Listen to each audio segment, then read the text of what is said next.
Princess Kyla stood at the tall window of her father's throne room and looked out at the stars. 3 years of war had cost her people so much. Thousands of Valorian soldiers had died in battles against the humans. The Empire had spent fortunes building new warships. And for what? The war had not moved forward. It had not moved backward. It simply continued, day after day, like a wound that would not heal. "Kayla, we need you to do this," her father said behind her. Emperor Theron's voice was tired. He looked older than he had 3 years ago. The war had aged him. She turned to face him. "You want me to marry one of them? A human?" "It is the only way to end this conflict with honor," her father replied. "The humans have agreed to a marriage alliance. They say it will bind our peoples together. Make us family instead of enemies." Kayla felt her stomach twist. She had seen humans before. In diplomatic meetings and on battle recordings.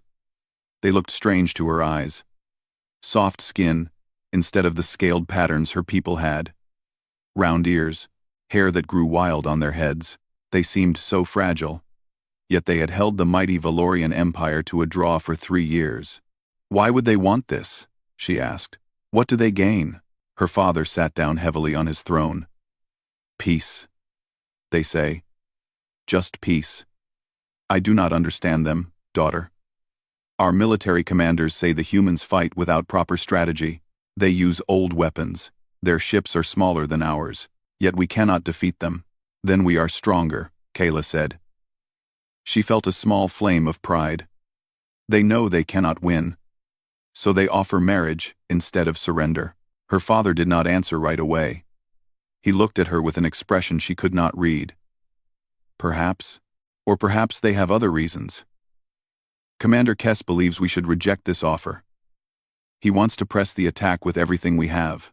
And you disagree? I have lost one son already in this war. Your brother died on the border. I will not risk losing my daughters too." He stood and walked to her. "You volunteered for this, Kayla. You do not have to go through with it." She straightened her shoulders. "I volunteered because I want to save lives. Valorian lives. If my marriage can stop the killing, then I will do it gladly." 2 weeks later, Kayla stood in the docking bay of Epsilon Prime, a neutral station between human and Valorian space. She wore the formal robes of a Valorian princess, deep purple with silver threading. Her handmaiden, Lissa, stood beside her, looking nervous. "Remember your training, Your Highness," Lissa whispered. "Do not show weakness in front of them." The human ship docked with a soft thud. The airlock cycled open with a hiss. Kayla expected soldiers to march out, weapons ready, making a show of force. Instead, a small group of humans walked through casually. They wore uniforms, but they smiled and talked to each other like friends meeting for dinner. One of them stepped forward. He was tall for a human, with short brown hair and warm brown eyes. He wore a military uniform with captain's insignia. "Princess Kayla," he said, and his accent was strange to her ears. "I'm Jake Morrison. It's an honor to meet you." He extended his hand. Kayla had studied human customs. This was a greeting called a handshake. She reached out and gripped his hand. His skin was warm and soft. He shook her hand once, gently, then released it. "Captain Morrison," she replied, keeping her voice formal. "I hope this alliance will bring lasting peace to both our peoples." "That's the plan," he said, and he smiled. The expression seemed genuine. "Please, call me Jake. We're going to be married in a few days. Might as well get comfortable with each other." Behind him, a human woman with gray hair stepped forward. "I'm Ambassador Lisa Grant. We've prepared quarters for you and your attendant. I hope the accommodations will be satisfactory." Over the next 3 days, Kayla met more humans. They confused her. They did not act like a people at war. They laughed easily. They seemed relaxed. When she asked Jake about the war, he shrugged. "It was unfortunate," he said. "Border disputes usually are. But that's behind us now." "Did you lose anyone?" she asked. "In the fighting?" His smile faded for a moment. I did. Good people. Friends. Then the smile returned. But it looked different now, sadder. That's why I volunteered for this. I didn't want to lose anyone else. The wedding ceremony was strange. It combined Valorian and human traditions. Kayla wore white, as humans did, but with Valorian symbols embroidered in silver. Jake wore his military dress uniform. They exchanged vows in both languages. When it came time for the human custom of kissing, Kayla felt awkward. But Jake was gentle, and the kiss was brief.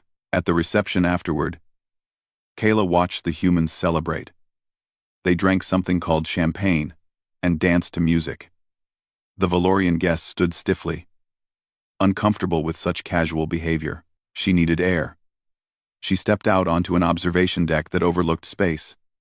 Through the window, she could see the border zone where the war had been fought. It looked peaceful now. Empty. Beautiful. Isn't it? A voice said behind her. She turned. A human officer stood there, a man with gray at his temples. He held a glass of champagne.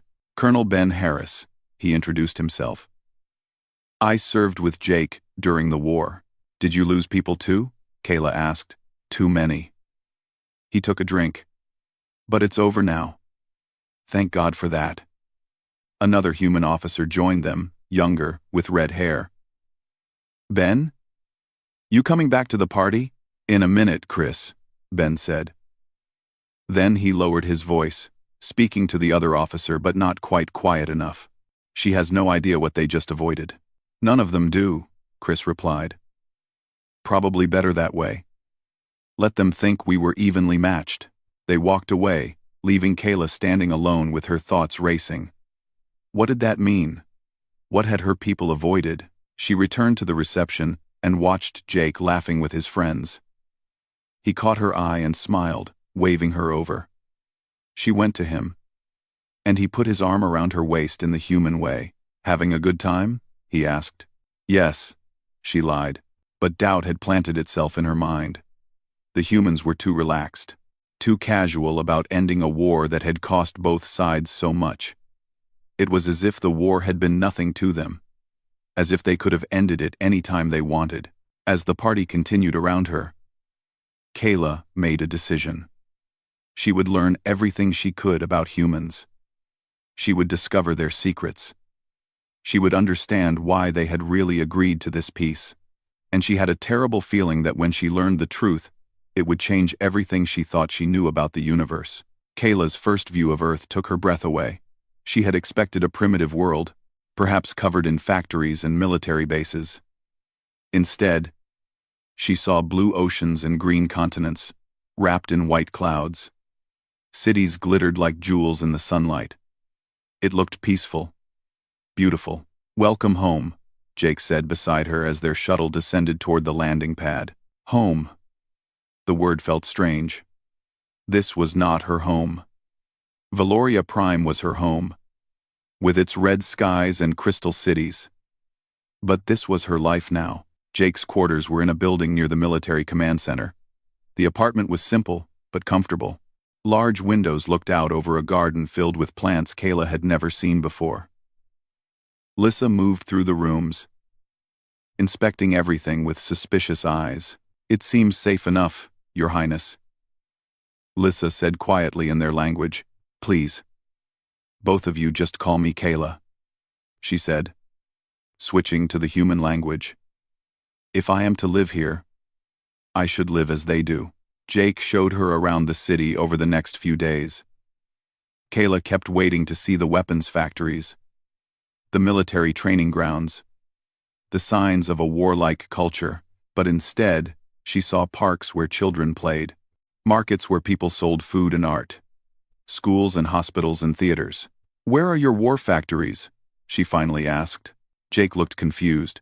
War factories? The places where you build weapons, ships, military equipment. Oh, those are mostly automated now, he said with a shrug. And they're not in cities. We keep that stuff separate from where people live. Why? I just expected to see more evidence of your military strength. He stopped walking and looked at her carefully. Kayla, we're not at war anymore. We build what we need for defense, but our whole society isn't focused on fighting. Is that what Valorian worlds are like? She thought about the great weapons forges on Valoria Prime, the military academies that dominated the capital city, the monuments to ancient conquests. We take security very seriously. So do we, Jake said quietly. We just go about it differently. The next week, a human woman named Dr. Amy Chen arrived at their apartment. She was small and energetic, with black hair pulled back in a simple style. She carried a bag full of data tablets. I've been assigned as your cultural liaison, Amy said cheerfully. Basically, I'm here to help you understand how things work on Earth, and to answer any questions you have about humans. Kayla liked Amy immediately. She was direct and honest, and she did not treat Kayla like a princess who might break. Over the following weeks, Amy took Kayla to museums and libraries. She showed her human art, music, and literature. She explained human customs and holidays. But it was the history lessons that disturbed Kayla the most. This can't be right, Kayla said, staring at the data tablet in her hands. You're telling me humans fought a war that killed 50 million people? Against each other? The Second World War, Amy confirmed. And that wasn't even our deadliest conflict when you account for population percentage. The Mongol conquests killed about 11% of the global population at the time. The Anlushan Rebellion in China might have killed 36 million. The Taiping Rebellion, another 19 million. Kayla felt sick. How? Why would you fight each other like this? Religion, resources, territory, politics, pride. Take your pick. Amy's voice was matter-of-fact. We've been fighting each other for about 10,000 years of recorded history. Pretty much non-stop. But you seem so peaceful now, Kayla protested. We learned, Amy said simply. After we developed nuclear weapons, we realized we could destroy ourselves completely. So we got better at talking instead of fighting. Mostly, we still have conflicts, but nothing like the old days. That night, Kayla couldn't sleep. She lay in bed next to Jake, listening to him breathe, and thought about what Amy had told her. 10,000 years of war. Humans fighting humans, killing each other by the millions, developing new and terrible ways to destroy each other. And the Valorian Empire had fought these people for 3 years and considered it a success to survive. The next month, Jake invited her to watch a military training exercise. Kayla expected a formal display, like the ones Valorian commanders put on for visiting dignitaries. Instead, she watched chaos. Human soldiers moved through a simulated city. They split into small groups, attacked from unexpected angles, used the environment as a weapon. They set traps. They adapted when those traps failed. One squad faked a retreat, drew the opposing force into an ambush, and wiped them out. We call it urban warfare, Jake explained. Fighting in cities is messy. You can't use traditional tactics. You have to be creative. Colonel Ben Harris stood nearby, watching his soldiers train. We've been fighting in cities for thousands of years, he said. You learn things. How to use buildings for cover. How to move without being seen. How to turn every street corner into a potential kill zone. This is training? Kayla asked. For what enemy? Ben and Jake exchanged a look. Any enemy? Ben said finally. We train to fight anyone, anywhere, under any conditions. Desert, Arctic, space, underground, water, you name it. We've probably fought there at some point in our history. Later, Jake took her to a memorial wall. It was a long black stone carved with names and dates. What is this? She asked. Species that humans have outlasted, Jake said quietly. The Neanderthals, the Denisovans, the Homo erectus, all extinct now. We're the only ones left. You killed them? Some we absorbed. Humans today carry Neanderthal DNA. But yes, some we fought, some we outcompeted. Some died from diseases we carried. We're the survivors of a long, brutal process. It made us tough. Maybe too tough. Kayla felt cold despite the warm sun. The breakthrough came 3 months after she arrived on Earth. She was alone in Jake's apartment, and she got curious about his personal files. She knew she shouldn't look. It was a violation of trust, but she needed to understand. The files were not even locked. Jake had nothing to hide. She opened his military service record and started reading. What she found made her hands shake. Jake had served in the border war against Valoria, yes. But his file also contained training records, certifications in 47 different weapon systems, expert ratings in zero-gravity combat, atmospheric combat, and ground assault. Languages: 6, fluent, 12, conversational. Survival training: desert, Arctic, jungle, ocean, space. This wasn't the record of a simple military liaison. This was the record of a weapon. A human weapon.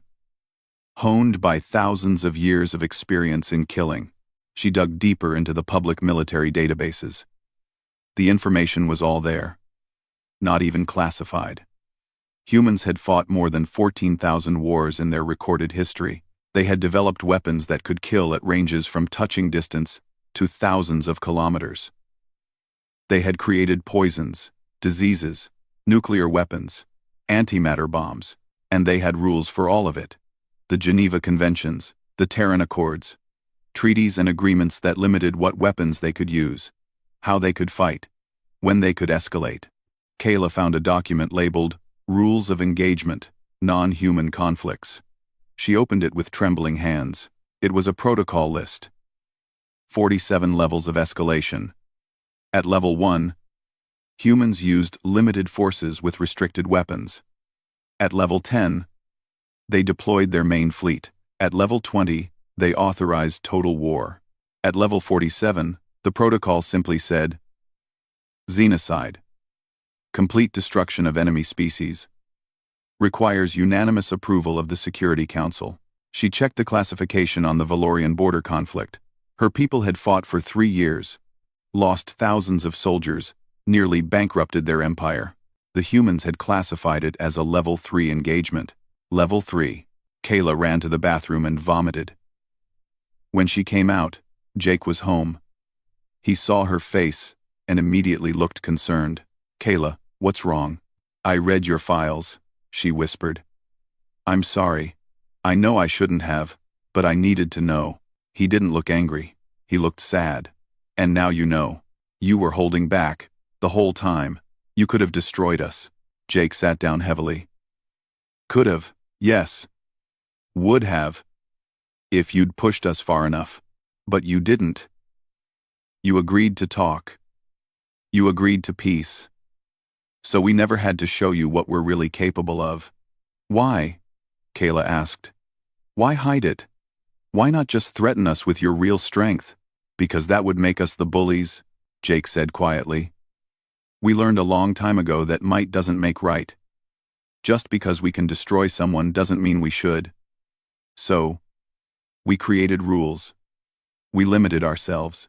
We tried to find peaceful solutions first. He looked at her with those warm brown eyes that had seemed so kind. Now she saw the sadness in them. The weight of knowledge. I volunteered to marry you because I lost 300 soldiers in those border fights, he said. 300 friends. And I knew that if the war continued, if it escalated, I would lose everything. Your people would lose everything. Better to build a bridge than to burn one. Kayla sat down beside him. Her whole worldview had shattered. Everything she thought she knew about humans was wrong. They weren't weak. They weren't lucky. They were terrifying. And they had chosen mercy. Kayla couldn't let it go. Every day brought new discoveries that shook her understanding of the universe. She started researching other species that had fought humans. What she learned kept her awake at night. Amy introduced her to Ambassador Trevin from the Zeeks civilization. The Zeeks had once been a proud empire spanning 200 planets. Now they controlled only 12. Trevin was old. His scales faded to a dull gray. He agreed to meet Kayla in a quiet garden on the diplomatic grounds. He moved slowly, like someone carrying a heavy burden. "You want to know about fighting humans," Trevin said. It wasn't a question. "I can see it in your eyes.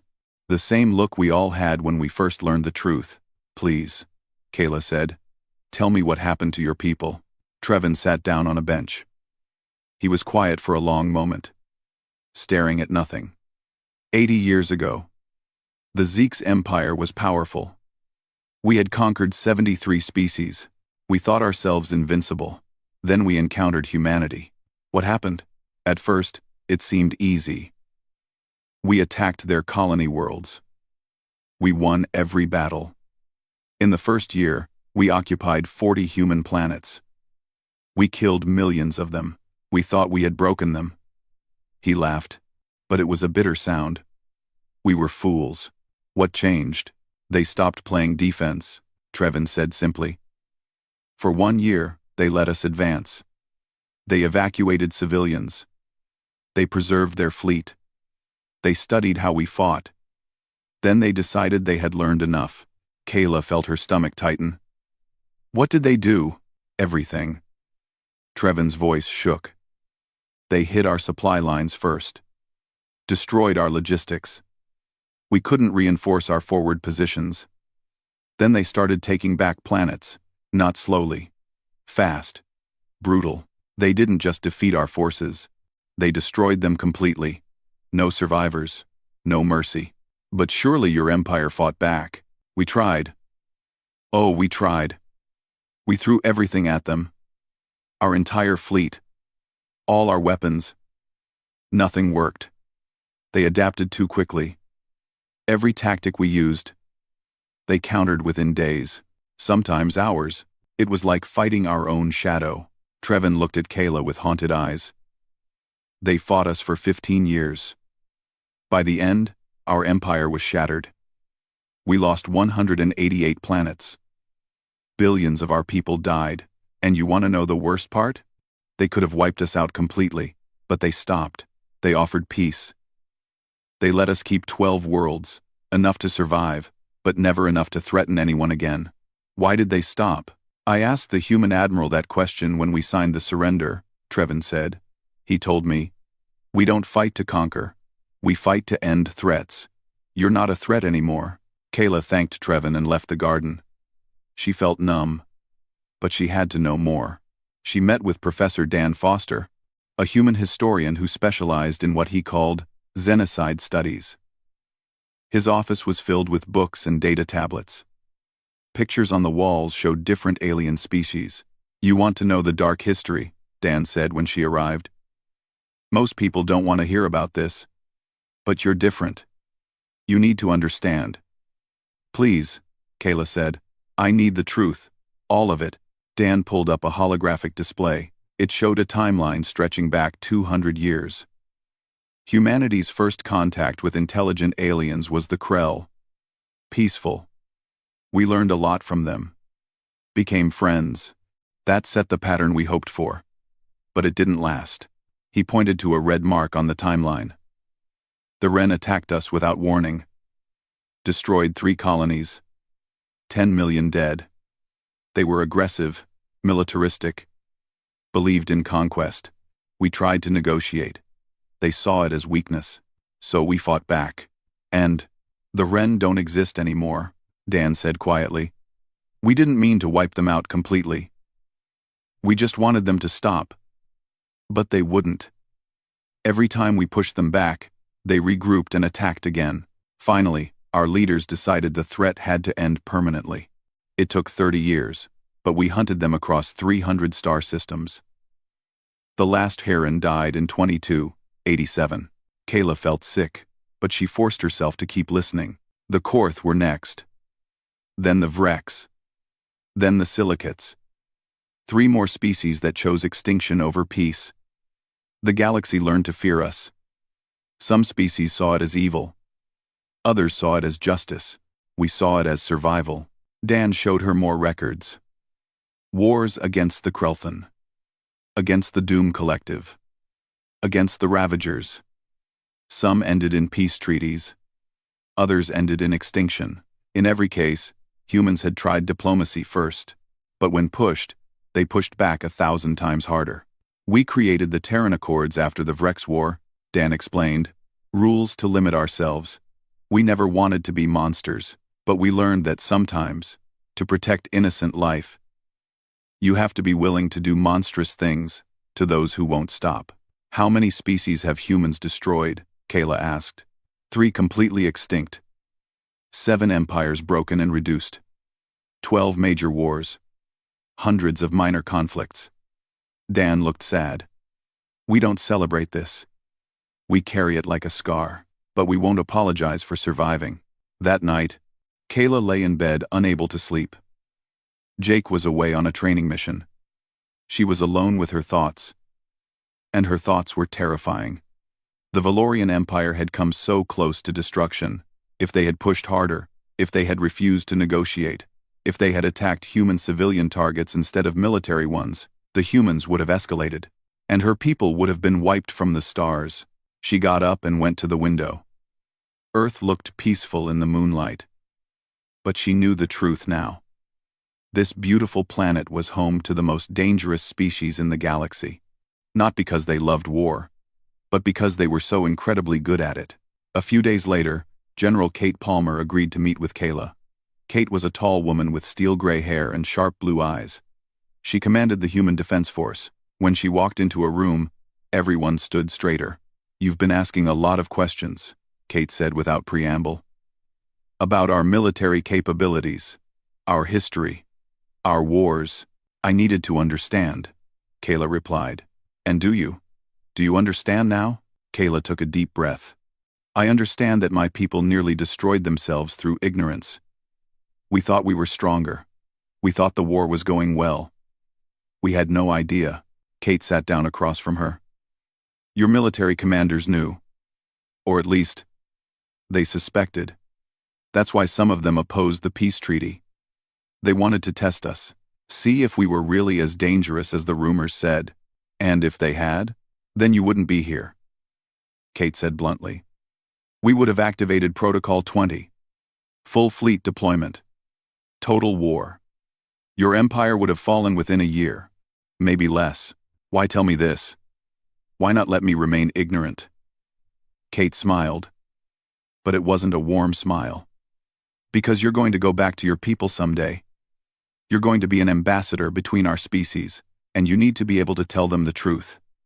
The real reason why we prefer peace, which is, because we're good at war, Kate said simply. Very, very good. 10,000 years of practice. We've fought in every environment, against every type of enemy. We've developed weapons that can crack planets, diseases that can target specific DNA, computer viruses that can shut down entire civilizations. We have protocols for fighting in ways you can't imagine. She leaned forward. But here's what makes us different from every warlike species we've ever met. We know when to stop. We know when we've won. And we know that real victory isn't about conquest. It's about building something better than war. Kayla felt tears on her face. She didn't try to hide them. Jake told me he volunteered to marry me to save lives, both human and Valorian. Jake lost a lot of friends in the border conflicts, Kate said gently. 300 soldiers under his command. He blamed himself. When the marriage alliance was proposed, he jumped at it. Saw it as a way to make their deaths mean something. I thought he married me out of duty. Or politics. He married you out of hope, Kate corrected. Hope that our species could learn to live together. That we could build bridges instead of weapons. That maybe, just maybe, we could be better than our history. When Jake returned home 2 days later, Kayla met him at the door. She threw her arms around him and held him tight. I'm sorry, she whispered. For what? For thinking you were weak. For thinking humans were primitive. For not understanding. She pulled back to look at him. You married me to save my people. You knew what would happen if the war continued. I married you because I believed in peace, Jake said. And because I hoped we could make this work. The marriage, yes. But also the alliance. The future. I was so arrogant, Kayla said. You were raised in an empire that conquered others, Jake replied gently. You believed what you were taught, but now you know better. Question is, what are you going to do with that knowledge? Kayla thought about Trevin and his broken empire, about the extinct species in the historical records, about the protocols that humans had created to limit their own terrible strength. I'm going to make sure my people understand, she said firmly. I'm going to teach them the truth about humanity. Not to make them afraid, but to make them grateful. Grateful that you chose mercy. Jake smiled and kissed her forehead. That's my girl. That night, as Kayla fell asleep, she felt different. The fear was still there. The knowledge of what humans could do would haunt her forever. But there was something else too. Respect, and maybe, just maybe, the beginning of real love for the man who had saved her entire species by choosing peace over war. The emergency broadcast woke Kayla in the middle of the night. Jake was already out of bed, pulling on his uniform with practiced speed. His face was grim. What's happening? Kayla asked, her heart pounding. Krath attack, Jake said shortly. They hit 3 Valorian border colonies. Reports are saying millions dead. Kayla felt the blood drain from her face. She grabbed her communicator and called her father. The Emperor's face appeared, older and more tired than she remembered. Father, I heard. How bad is it? Bad, daughter, very bad. The Krath came without warning. They destroyed our defense stations first. Then, they bombarded the colonies from orbit. Civilians. Kayla, they targeted cities, schools, hospitals. They wanted maximum casualties. Why? What do they want? Territory, resources, power. The same things every warmonger wants. Her father's jaw tightened. We tried to contact them. Offered to negotiate. They responded by attacking 2 more worlds. They're calling us weak, calling the humans weak, saying our alliance proves we're both cowards afraid to fight. Jake appeared beside Kayla, listening. Emperor Theron, this is Captain Morrison. I'm sorry for your loss. Has the Krath government issued any demands? They demand our surrender, Theron said bitterly. Complete submission. They say if we refuse, they'll continue to destroy 1 world per week until we kneel. That won't happen, Jake said firmly. The Alliance Treaty has a mutual defense clause. An attack on Valorian worlds is an attack on humanity. We'll mobilize immediately. Theron looked surprised. You would fight for us? Even though this isn't your war? It became our war the moment they killed Valorian civilians under the protection of our alliance, Jake replied. We take our commitments seriously. Within hours, Kayla watched as Earth transformed. The peaceful planet she had come to know revealed its true nature. Ships that had been in reserve suddenly appeared in orbit. Thousands of them. Sleek warships that made Valorian vessels look primitive.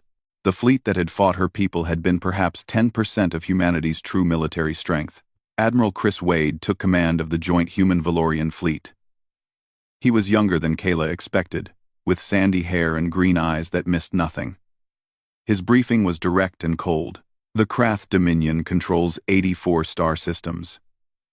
Their military is large but undisciplined. They rely on overwhelming force rather than strategy. They've never faced an opponent who could match them ship for ship. They certainly haven't faced one that exceeds them. He pulled up tactical displays. We have 3 objectives. First, eliminate their ability to threaten Valorian or human worlds. Second, rescue any survivors from the attacked colonies. Third, make it clear to every species in the galaxy that attacking our allies has consequences. Kayla raised her hand. Admiral, I request permission to join the fleet. As a liaison between human and Valorian forces, Jake started to protest, but Admiral Wade spoke first. Granted, you'll be assigned to my flagship. We leave in 6 hours. The journey to Krath space took 3 days. Kayla spent the time watching human military operations. It was like nothing she had ever seen. Every movement was precise. Every order was clear. The humans moved like a single organism, each part knowing exactly what to do. She met Commander Maya Torres, who led the special operations teams. Maya was short and compact, with dark hair pulled back severely. Her eyes were hard as stone. "I don't like politicians on military operations," Maya said bluntly. "But the Admiral says you stay. So you stay. Just keep out of the way, and don't get killed. I don't want to explain to your husband how I lost you." "I won't be a burden," Kayla promised. Maya snorted. "We'll see." The first battle came at the Krath border. The Krath fleet was waiting, confident. They outnumbered the human ships 2-1. Their commander broadcast a message mocking the humans for daring to challenge them. Admiral Wade's response was simple: "Weapons free. Show them why they should have stayed home." The battle lasted 17 minutes. Kayla watched in horror as human ships moved through space like dancers. They didn't trade shots with the Krath. They used precision strikes, targeting engines, weapons, life support. The Krath ships died quickly, efficiently. When it was over, 2/3 of the Krath fleet was disabled or destroyed. The rest fled. "Pursuit?" one of the human officers asked. "Negative," Wade replied. "Let them run. Let them tell their leaders what happened here." But the Krath leadership didn't listen.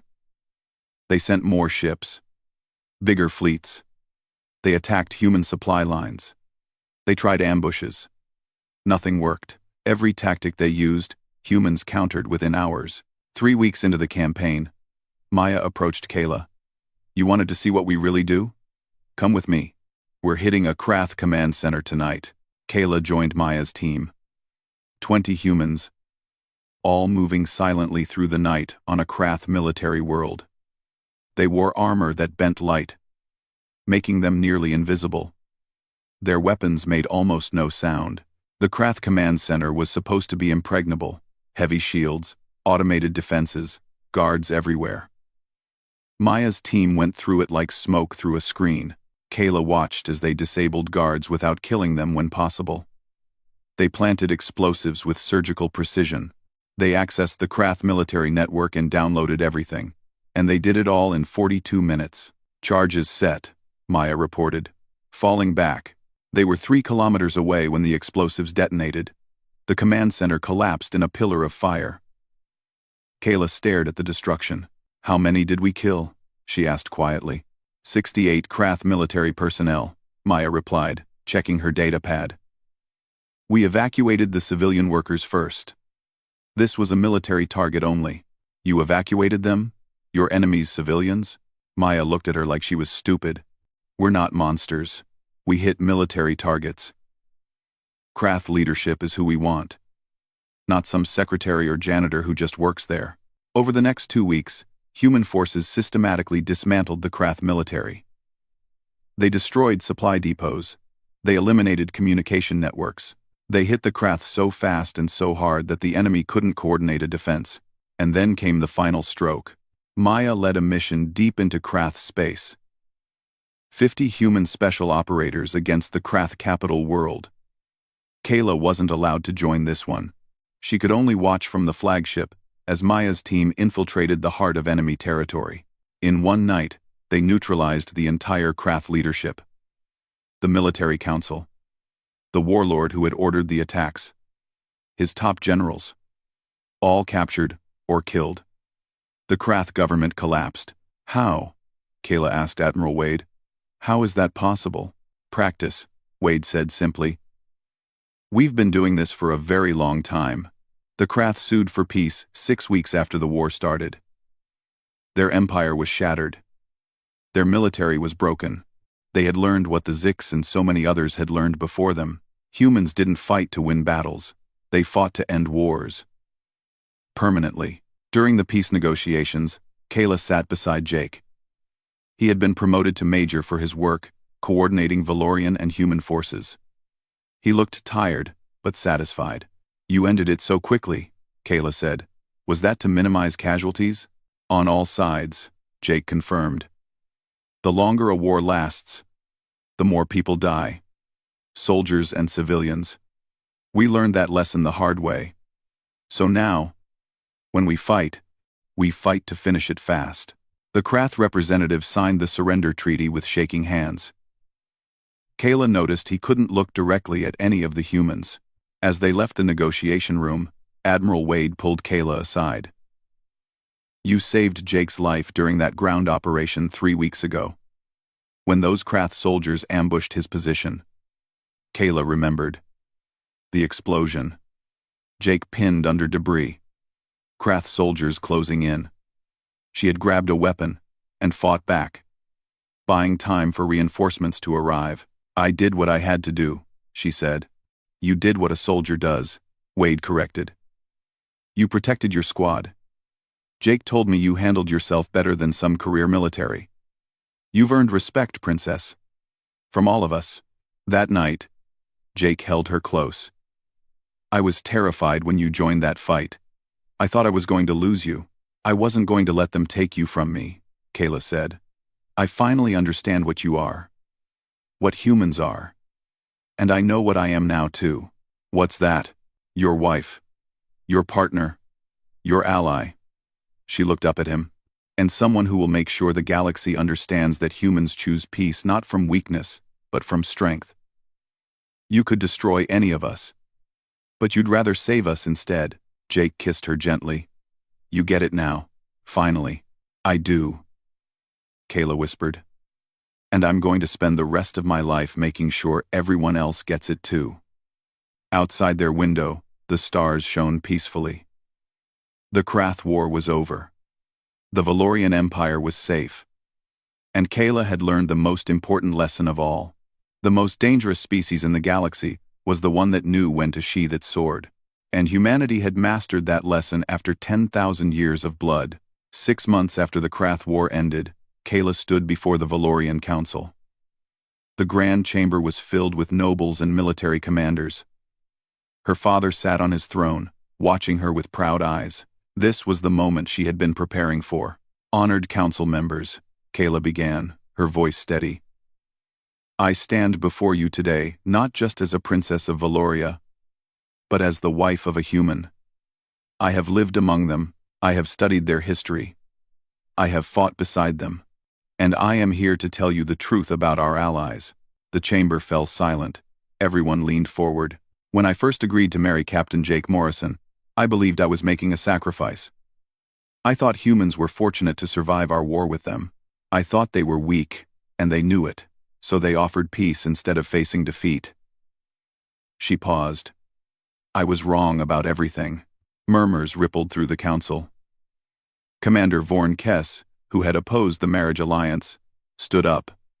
"Princess, are you saying the humans deceived us?" "No, Commander. I'm saying we deceived ourselves." Kayla activated a holographic display. "The border conflict we fought for 3 years. The war that nearly bankrupted our empire and cost us thousands of lives. The humans classified it as a Level 3 engagement." "What does that mean?" someone called out. "It means they have 44 higher levels of military response that they never used against us. The fleet we fought was approximately 1/10 of their true military strength. The weapons we faced were deliberately limited. They were holding back the entire time." The chamber erupted in shocked voices. Kayla waited for them to quiet down before continuing. "Humans have been fighting wars for 10,000 years. Not against aliens. Against each other. They have perfected the art of destruction. They have weapons that can crack planets, diseases that can target specific DNA. They have protocols for total war that would terrify any species in the galaxy. Then why didn't they use these weapons against us?"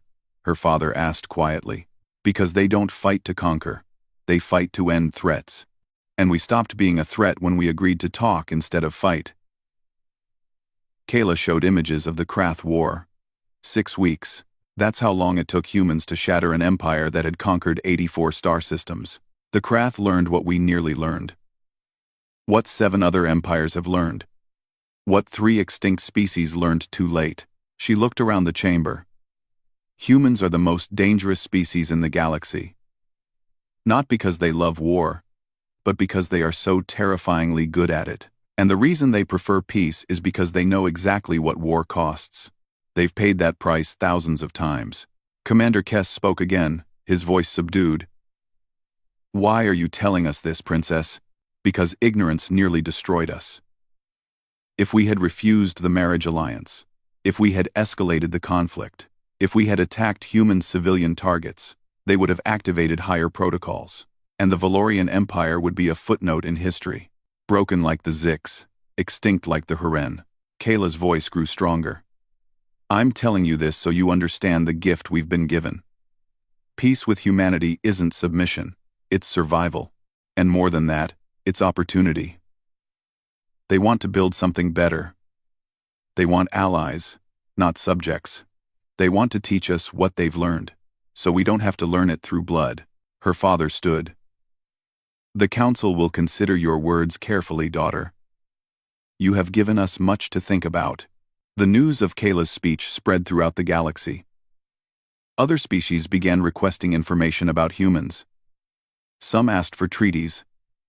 Others asked for alliances. Many asked for marriage exchanges, following the Valorian example. 3 months later, Kayla stood in a hospital room, holding a tiny infant, her daughter, Sophie Morrison. The baby had Kayla's silver eyes, but Jake's warm skin tone. She was perfect. Jake sat beside the bed, looking at his daughter with wonder. She's beautiful. She's a bridge, Kayla said softly. Between our peoples. The first of many, I hope. Ambassador Lisa Grant visited later that day. She brought gifts from Earth and from Valoria Prime. She's already famous, Lisa said, smiling at baby Sophie. The first human Valorian child. Symbol of the Alliance. Every news channel in known space has been talking about her. I hope that's not too much pressure for one little girl, Jake said, gently touching his daughter's tiny hand. She won't be alone, Kayla replied. Other species are already arranging similar alliances. The Zix, the Quellan, even the Krath have asked about cultural exchange programs. The galaxy is changing. Lisa agreed. For the better, I think. Humans tried to tell everyone we preferred peace, but nobody believed us. They thought it was propaganda. Now, thanks to you, they understand. Over the next year, Kayla and Jake worked together to establish the Institute for Interspecies Understanding. It was a school, a research center, and a diplomatic hub all in one. Aliens came to learn about human history and culture. Humans came to learn about other species. Kayla became the director.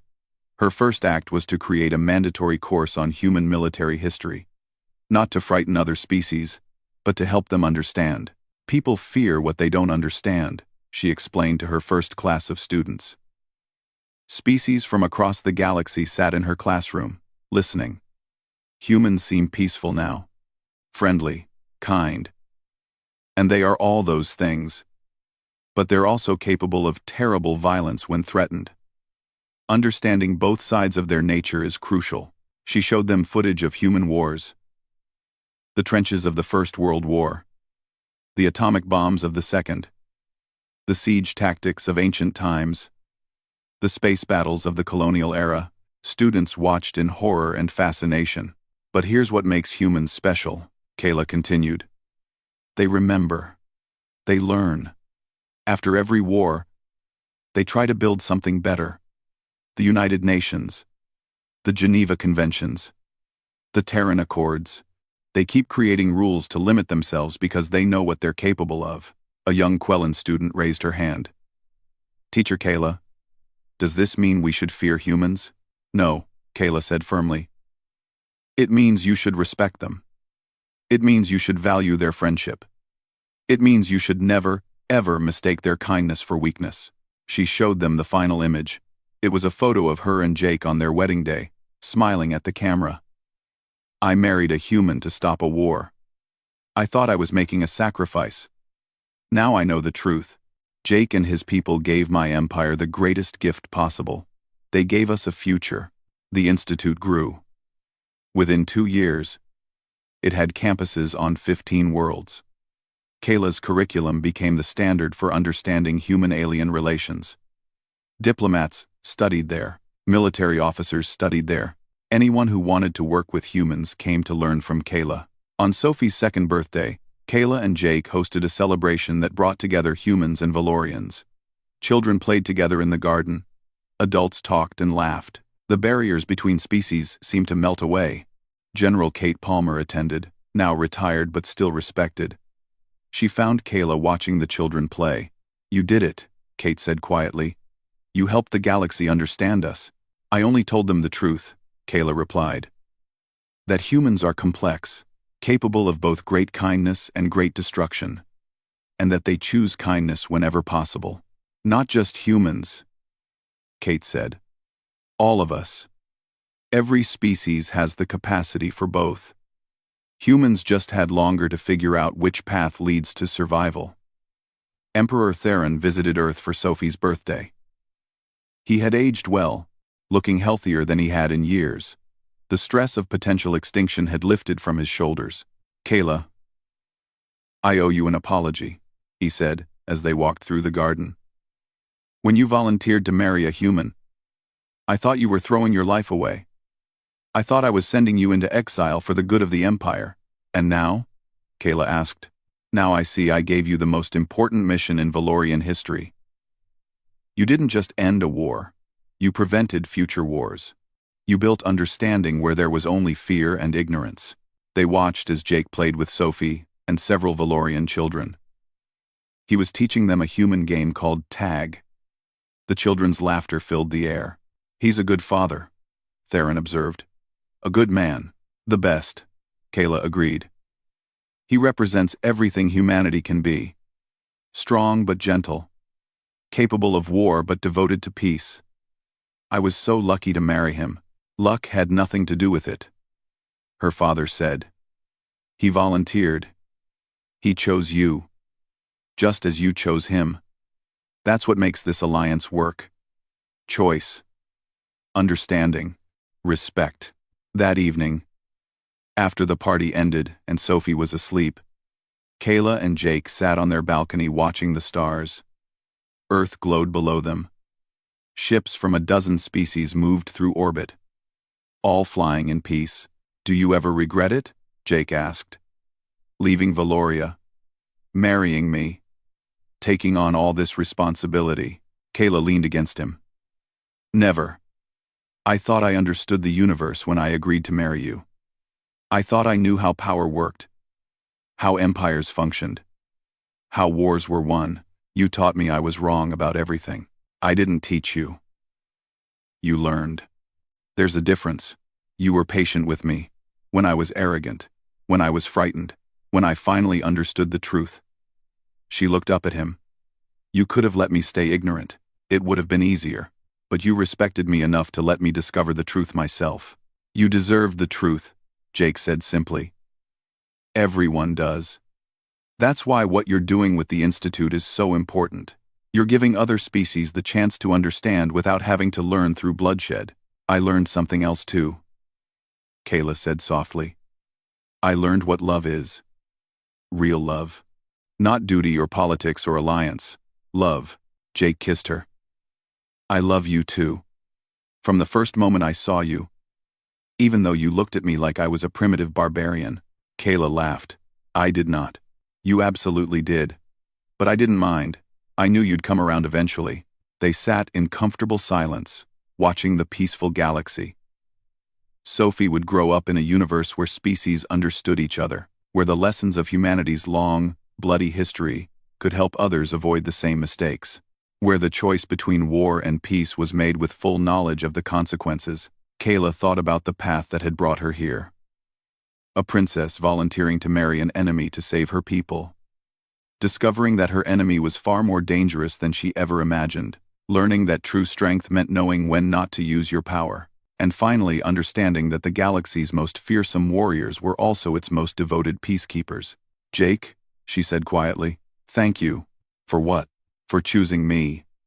For showing me the truth. For giving me Sophie. For building this future with me." "Thank you for taking a chance on a human," Jake replied. "For being brave enough to learn.